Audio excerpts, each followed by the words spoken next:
Hello, আসসালামু আলাইকুম। দেখতে পাচ্ছেন একটা বিড়াল বসে আছে।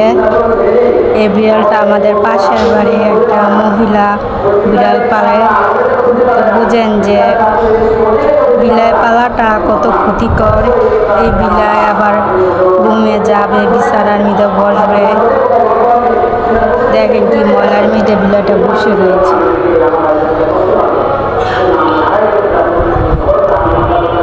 তারপরে এই বিলাই আবার রুমে যাবে, রুমে গিয়ে বিছানা মশারার মধ্যে লাফাবে।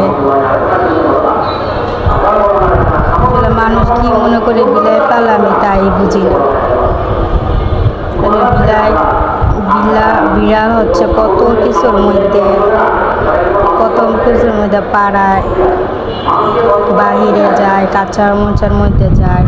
তারপরে এই বিড়াল আবার রুমে আসা আবার রুমে থাকে।